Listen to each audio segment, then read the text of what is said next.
Patients lost weight and, my cholesterol dropped a little bit. So it all seemed good. And then I started looking at, the parallel to the patient population. I started seeing normal weight people start to have elevations in their hemoglobin A1C. And it's like, yeah, this just is not adding up. I was seeing what I wanted to see, extreme human bias as far as the plant-based diet seemed to be a good thing. And I was looking for things to make it to be a good thing. Welcome back to Metabolic Mind. So how are we supposed to eat? A plant-based diet. We're sort of told that that is kind of the best diet, especially within the cardiology world. As a cardiologist myself, I hear that all the time. I personally don't believe that. I think there is no one best diet, but I'm really curious to hear from others about their journey. So today I'm joined by Dr. Jaimela Dulaney. Now, Dr. Dulaney is a cardiologist. She went to medical school at West Virginia University and then did a residency and cardiology fellowship at the University of Pittsburgh. And now she lives in Florida where she has a private practice. But here's the kicker. Her practice for years has been a plant-based practice. She herself is plant-based, and she designed her medical practice to be a plant-based practice. But as we're going to hear in this interview, through her own experiences, through endurance running and just through her personal health, she realized the plant-based wasn't working as well for her, and she ended up transitioning to a low-carb ketogenic diet, both for herself and now starting to institute it into her practice as well.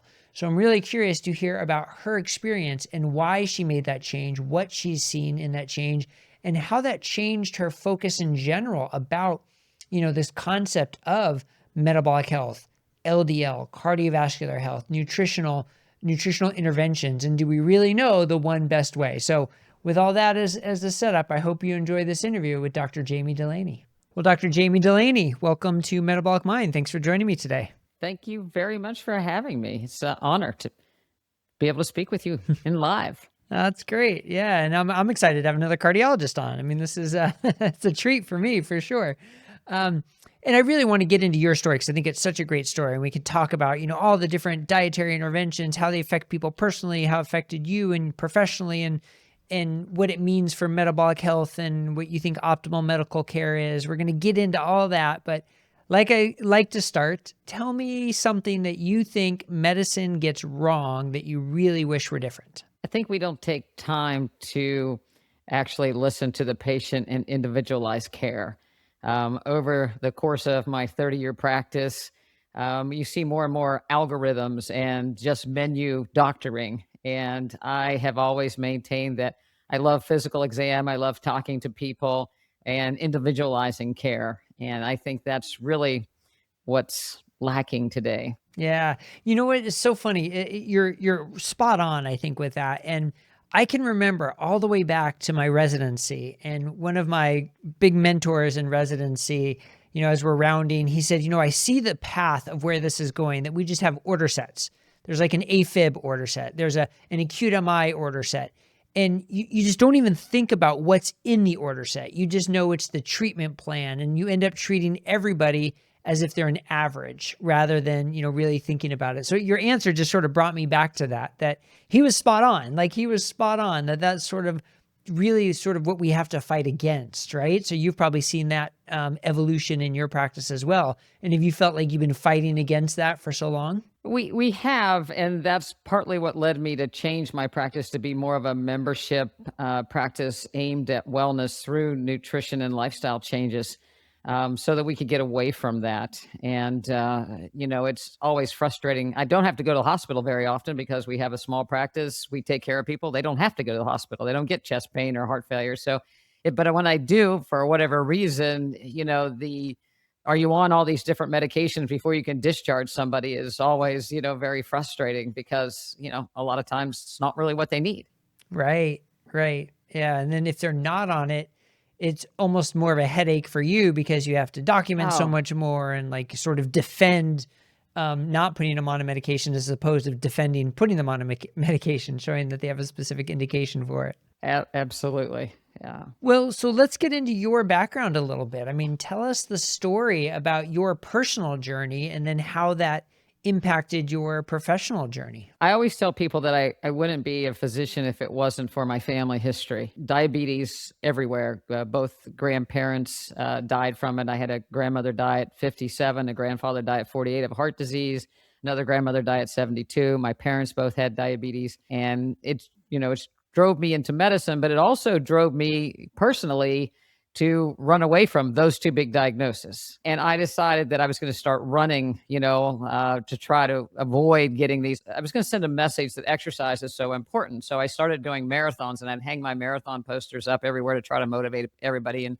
it never did. But nevertheless, it was running that led me to hear about a plant-based diet with Dr. Esselstyn. And I came up in the era of low fat. Everything was, low fat, American heart, everything low fat, low fat, low fat, even raised that way for the most part. And so that resonated with me. I'm of Irish and Italian descent, so bread and pasta and potatoes and vegetables, that all sounded great, and so I kind of went headfirst into that kind of, I thought I can really implement this into my practice. And I did it myself and lost a little weight. Some things cleared up. Patients lost weight, and, my cholesterol dropped a little bit. So it all seemed good. And the practice went along. Actually, we're 10 years into a membership practice that was based originally on plant-based diet and exercise and mobility and things. And my running, in the same parallel, my running actually progressed. We did Ironman, and then I started doing ultras. And the ultra running, I started having bonks, like highs and lows. So the longer you run, the more you have to eat. And typically runners eat carbohydrates, and they eat these gels. And every 30 minutes, you start eating these gels. And all of a sudden, I would start to have these, you feel good, you feel bad, you feel good, you feel bad. And then you feel just bad because you can't take any in. And even after some long runs, I would come home and say we'd have, a breakfast and a big bowl of fruit, maybe, vegan pancakes. And I would get so tired that it's like, and I thought, well, I just ran 20 miles, but I almost need a nap. And it's like, wait a minute. And then I started looking at, the parallel to the patient population. I started seeing normal weight people start to have elevations in their hemoglobin A1C. Yeah. So high blood sugar, and it's like, despite doing quote everything right. Yeah. Despite doing everything, normal weight, little bit of a belly, and increasing hemoglobin A1Cs, and some of those same symptoms of insulin resistance, the fatigue after meals or the fatigue before meals. The other thing, the chink in the armor, we started measuring DHA levels, and anybody that didn't eat fish or supplement had terribly low DHA levels. And, as we all know, our brain, or, a large part of our brain, our retina, are DHA. So I say there's some chinks in the armor here. About what we're doing. And right about that time, Dr. Noakes and Dr. Cooknick published that paper looking at the low-carb athletes and not doing any worse. I just need to back up a little bit. I love Dr. Noakes. I followed the lore of running, all of his books. And when I heard he went keto a few years ago because of glucose intolerance, I was like, man, the man has lost his mind. Yeah, so a lot of people probably don't know that Dr. Noakes started strongly in the carb camp, that you needed carbohydrates for performance, and he was, because of his personal journey, that's what brought him over to keto. So yeah, so you saw that transformation and said, he's crazy. What's he doing? Dr. Noakes has lost his mind. I can't believe it. The guy should be eating plant-based. And of course, then fast forward, I'm starting to have these symptoms, and they come up with this paper, and it's like, I'm going to try it. My next ultra, I'm actually going to try to feel low carb. And I did. Instead of taking a gel every 30 minutes after the first hour, I would drag that gel over, an hour and a half. So very low carbohydrate intake, just electrolytes.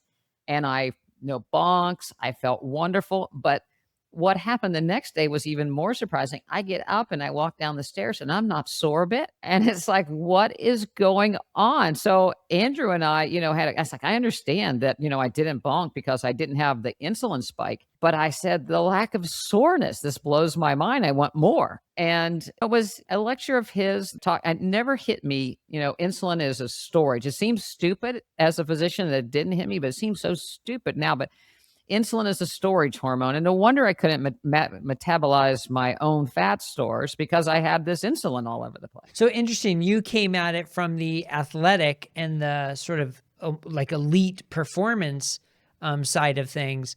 And then how did it then sort of translate into, sort of general health and then to your medical practice? So I fueled low carb, and of course I wasn't going to go low carb. I wasn't going to change my diet. That would just be crazy. And then like I said, I felt better. And then, I started thinking, it's like, I'm having insulin resistance. I am just having insulin resistance symptoms. And I was like, oh, I just ran before I did it that way. And it's like, no, I am insulin resistant. And that's what led me to start looking at the practice, and starting to see that it was all over the place. And again, we have a small practice. So I was able to go through our whole practice numbers and review hemoglobin A1Cs, and I was starting to see these markers tick up. And then we started looking at symptoms and insulin levels, and it's like, oh, we've got problems. So we started to, I did the whole thing as far as, and as I heard you talk about, on one of your talks that you were, trained alongside Dean Ornish and back in the day, and, he was around and you were plant-based. And so when you're plant-based, I mean, it becomes a religion for some people. And for me to, all of a sudden, hey, this was a huge change. Yeah. So that's right. My training program, it was an Ornish-based program. So it wasn't actually with Dean Ornish, but it was an Ornish-based program. So yeah, I mean, I was trained that was the right way. And so it was a big adjustment for me to realize that, no, that's not the only way. And in fact, it might not be the best way, and that there are other ways to do it. So how did you feel? Did you feel like you had been misled or duped, or, was there any of that? Yes. I mean, I guess the first thing is like egg on my face that I missed this concept. And so I went back around, after I actually read Dr. Noakes's book, The Lore of Nutrition, and about his journey with, him being raked across the coals when he changed his views. And in that book, I was still somewhat, it's like, oh, this is bad. This is bad. And he referenced, you have to read this book by Nina Tinkholz, The Big Fat Surprise. Yeah, Nina Teicholz, yeah. Teicholz. And so I read the book, and actually I listened to the book, and part of it was while running. And I was, actually starting to swear as I was running, because it was like, I cannot believe I fell for these things. It's like,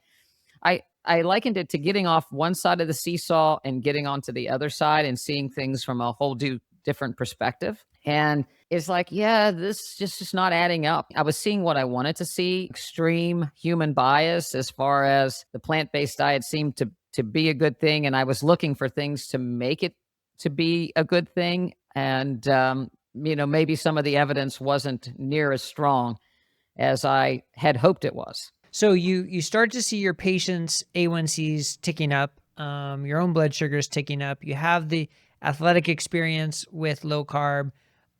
So what was it like then going low carb yourself? And, how far did you go? Did you go to a keto diet? How was it eating meat right away? Like, give me some of those details. Well, it's even a little bit more complicated, because my dietitian is actually my daughter. For the practice.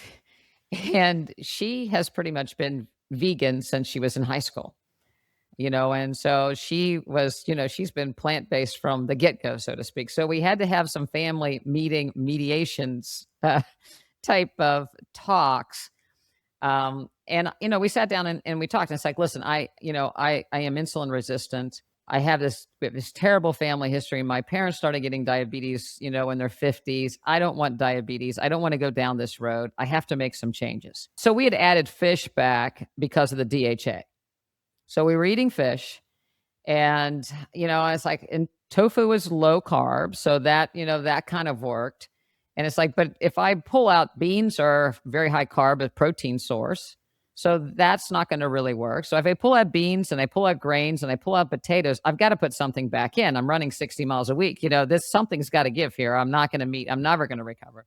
So I'm definitely going to, I'm going to add eggs back in, and I'm going to add eggs back in. But in the back of my mind, I knew I was going to add eggs, and I was going to add bacon was coming, and butter was coming, and it was really pretty much a slippery slope at that point. I mean, it was eggs and bacon, and then it was beef, and I got a continuous glucose monitor. And the first thing that happened that really pushed me into the deep end was I put the glucose monitor on, and I went and got a poke bowl with white rice and edamame and salmon, and my glucose shot up to like 160. Well, maybe their white rice has sugar in it. So I'll try another place's poke bowl and think, no. Yeah. And I was a big sourdough baker, so I tried a piece of sourdough bread and it's like, oh, that was awful. And the other thing that was really interesting with the glucose monitor was when sometimes before when I would run, if I ate something before, so let's say I had a piece of toast and I went out and ran, about a mile or two into it, I'd have a crash to the point where I'd get a little shaky, little sweaty. And I thought initially my glucose was tanking. And it's like, well, you have high insulin levels. You just, that's just part of your genetics and you're tanking. When I put the glucose monitor on, I was kind of shocked that it wasn't when it was low that I felt the symptoms. It was after it peaked and right as it went down, like that roller coaster, the top of the hill coming down, that's when I would have the symptoms. And I kind of had that repeated a couple times, and it's like, okay, I'm out. It's over. It was over. I don't want those symptoms. And so I pretty much went whole in, full on Dr. Noakes, and one of his books has a little guide there, the green things, the Banting diet little map. And so I said, well, I'll keep my greens in, my salad in, broccoli, some cauliflower, but then everything else I'm going to add, animal products back in. So you made these changes for your own personal health. How did you feel then translating that to your medical practice? Because here all these patients came to see you pretty much for a plant-based approach, right? And now you're making these personal changes, and how did you feel about how, now having this discussion with your patients? It was, again, it was like, oh, this is going to be a little bit difficult. But I've always been very transparent. And with having a small practice, I really know my patients. And so there's a relationship with them. And we do lectures every week. Nutrition and, lectures, dietary lectures, just general health lectures. And I, did a lecture. It's like, here it comes. Addie and I, she's my daughter dietitian, we did a kind of a town hall and introduced the whole thing in full transparency that this is what I am seeing in myself. This is what I'm seeing in the practice. I've tried this, I've done the glucose monitoring. I've tried this on myself. And, I think that some people would benefit from it. And this is another tool in our toolbox. It certainly doesn't mean everybody in the practice needs to do this. But if they are having some of these symptoms, then perhaps it would be something that we could try. And were people hesitant? Like if you sat down with a patient and said, look, you came to see me for a plant-based approach and we've been doing that, but now your A1C is going up and I'm worried that you're becoming insulin resistant. I think we should lower your carbs and add in animal foods. Like, were a lot of people just shocked and like, no, I'm not doing that. Like, I'm plant-based. That's the way to go. Or were people more open to it through the discussion? I was afraid. When I transitioned my practice from a general practice, we went way down and then built back up. And it's like, okay, here we go again. But actually, everybody was the majority of people were very appreciative of my openness and my willingness to review the literature and do a deep dive and then present this evidence to them. And they say like, hey, if you're in, we're in. Just, what do we need to do? There were some who had been doing well. It's like, I want to stay plant-based. And it's like, fine. There were very few people that were angry. And typically there were a few women that wanted their husbands to be plant-based because they had significant cardiovascular disease and they were resistant. And by kind of bringing them into the practice, the peer pressure had made them more plant-based. They thought that I was really pulling the carpet out from under them. It's like, now we don't have any support for us wanting our husbands to be, plant-based. And that was really the biggest pushback. And obviously, again, I preached the gospel of plant-based nutrition, of all the things that, plants have phytonutrients and antioxidants and, all the different views that are for the large part associations and not necessarily causations. And when people adopt a plant-based diet, when people adopt any diet somewhat radical, whether it's keto or plant-based, and they give up Twinkies and apple pie and all these things and lose weight, start exercising, they get healthy for a while. I think you mentioned in a podcast, was it the plants or was it the exercise and the lack of smoking and the, lack of processed foods that made people better? And, when we started really looking at some of the people that came with significant vascular disease, they were probably insulin resistant to start with. And maybe they lost weight and got a little better for a time. And then it started to shift the other way again. Yeah. So, I mean, I guess you kind of answered this, but, I wanted to ask you with cardiology being so plant-based focused, what was his name?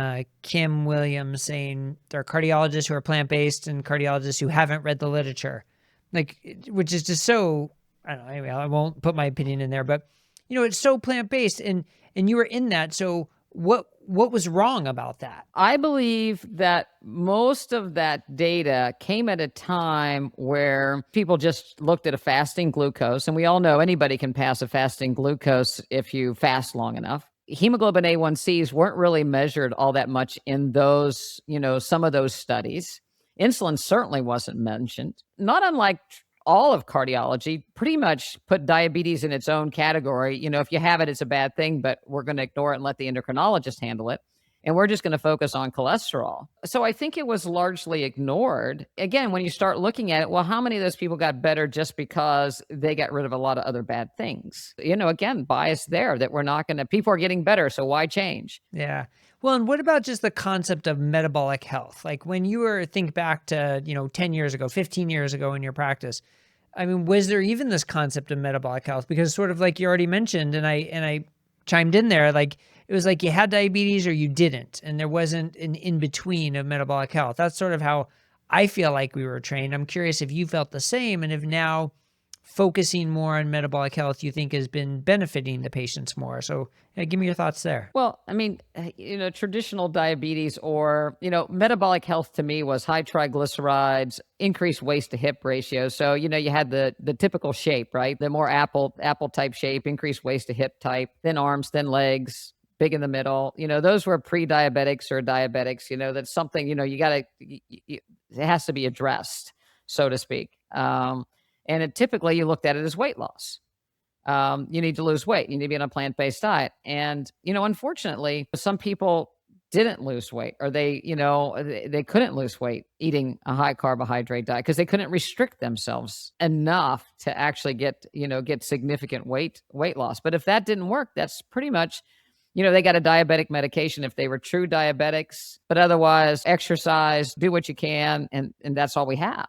Yeah. And so now though, that you've changed the dietary approach, do you feel like, metabolic health has become more of the focus and seeing more movement in metabolic health as opposed to just focusing on LDL or just focusing on fasting blood sugar or sort of more rudimentary markers? I'm curious how you've adapted there. Absolutely. I believe that metabolic health is the driver of all of them. I've always been of the mindset that nothing happens in a vacuum. No one just has a heart attack because they have high cholesterol.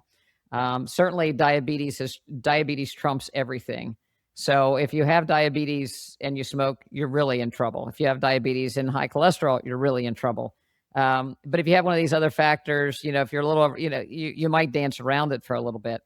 So we started measuring insulin levels in people, to see, and of course, in actually asking people about their symptoms. I would tell them my story and they would be just nodding and, it's like, yeah, I have to go sit down and I doze off after breakfast or I doze off after a high carb meal, or other things, my energy or inflammation, so the inflammatory markers, we check high sensitivity CRP and the HDL and triglyceride markers, and going back and looking at those specifically, it's amazing because you can go back and you can track, insulin starts to go into that resistant range. The Quest laboratories will say it has to be over 18, right? But we know that insulin resistance is, much, much lower. So they have, an fasting insulin level of 8, triglycerides twice what their HDL is. and a hemoglobin A1C that's creeping up over the years. And it's like, whoa, this all goes together now. Mm-hmm.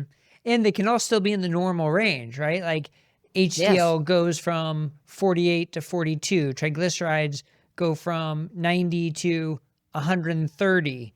And like you said, insulin goes from 8 to 14. Those are all quote unquote normal, but clearly showing signs of a metabolic dysfunction, insulin resistance progressing that way. But if you're not testing it, if you're not following it, or if you're only using the quote unquote normal range, then it's so easy to miss. And I don't know, to me, I could get on my soapbox for days about this. Like medicine really is short-sighted that way because it is more prevention. It is more the upfront, the upstream treatment and not the waiting for a disease to happen to treat, which is not how we're really structured. So I don't know. There's no question there. I'm just venting, but what do you think about that? Well, you know, what I found was, so the people that in my practice, there's several, but that maybe had they've had bypass, they've had stents, they've had significant vascular disease. They're 70 years old. This started when they were 50. When I looked back over their labs, say from 2022 to 2026, some of those people always had low HDLs, but their triglycerides started creeping up. And again, like you say, not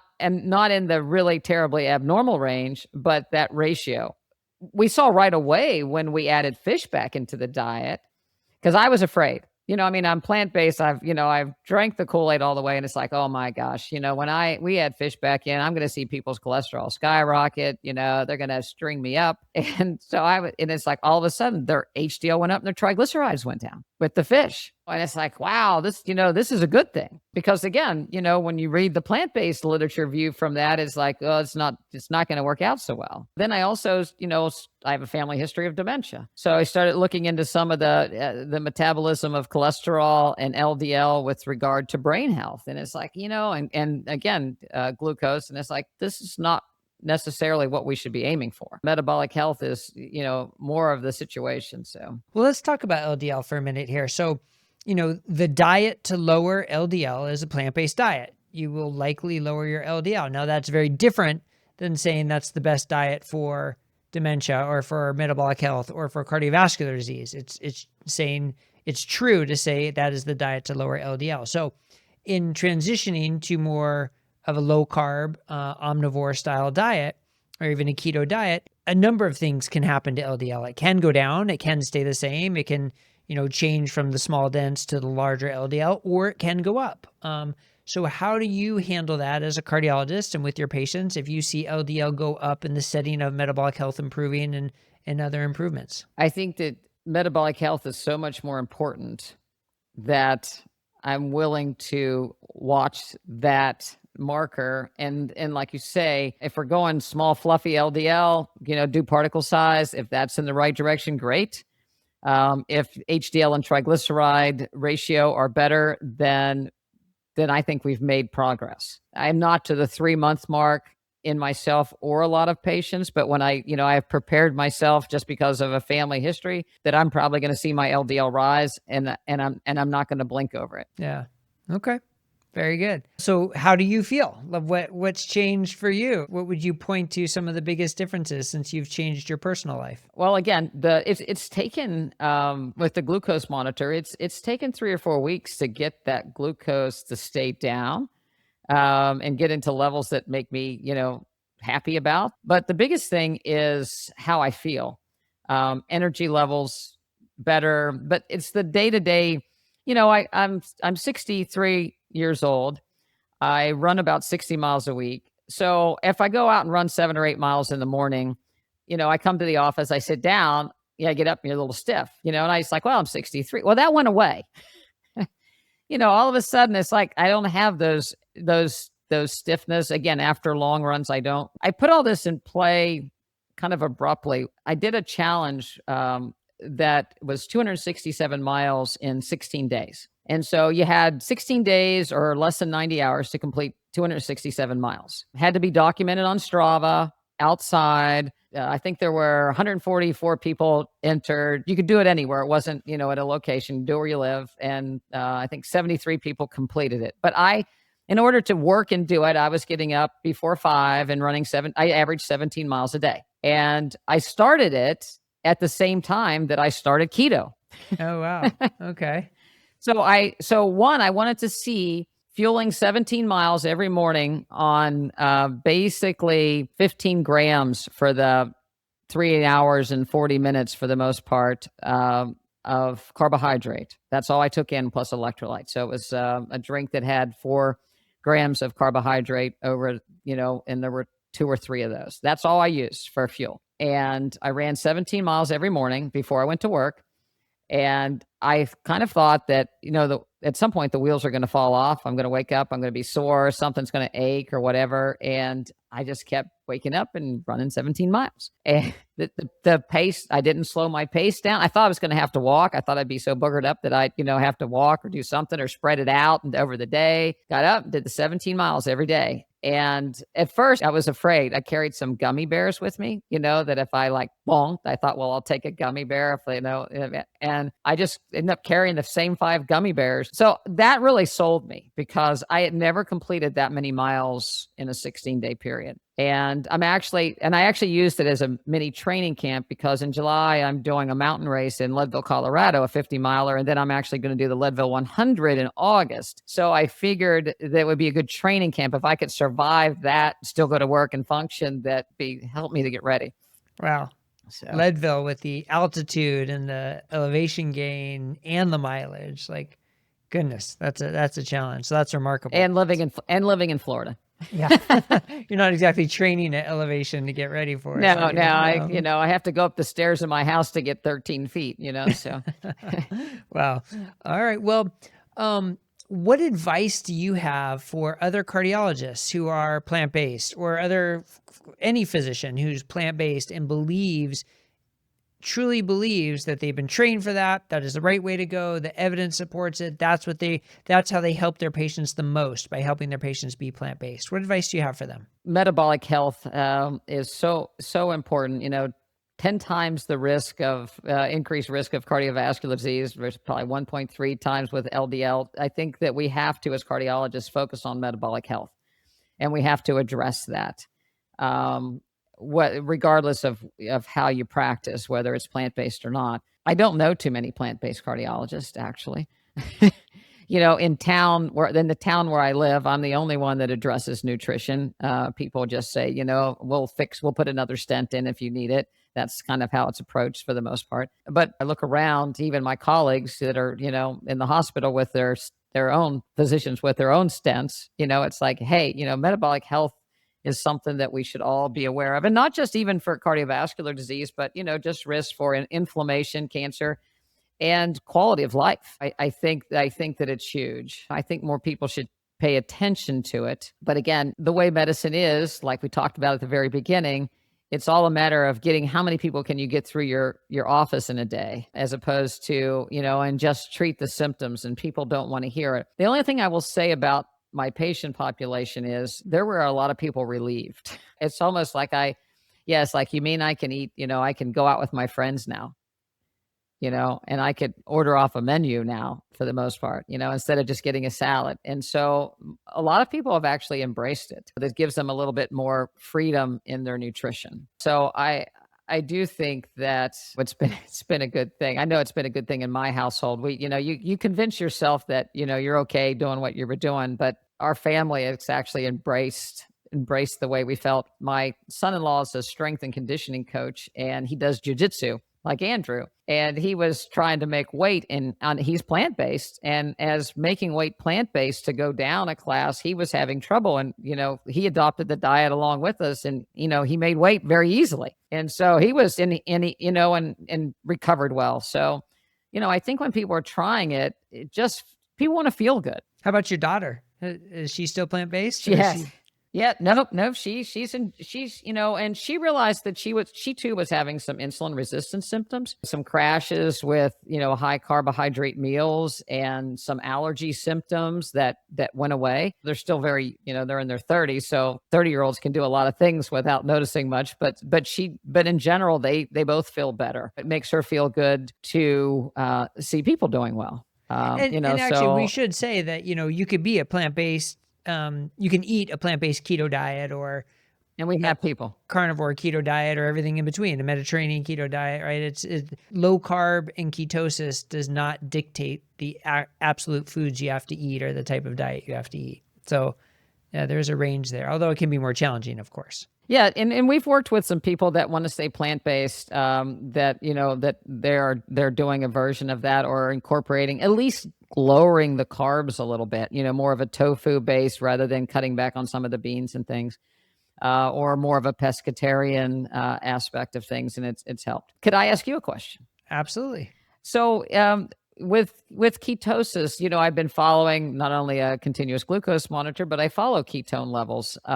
How important do you think that is and what levels? I hear the numbers of 0.5 to 1.5. And quite frankly, I hang out at 0.3 to 0.4 a lot of the times. And it seems to be, and even though I'm not eating any fruit at this point, just eating the vegetables we talked about. The one time that I hit 0.6, I had a lot more fat in my diet that day. Yeah. So, I think it all depends on what your goals are, like why you're eating this way. And so here at Metabolic Mind, where we talk a lot about the mental health benefits, treating serious mental illness, for the brain-based therapies, it seems that a ketone level is important. So trying to get to the 1.5, the 2s, it's going to vary for everybody, but there does seem to be a signal. Higher ketones means greater effect.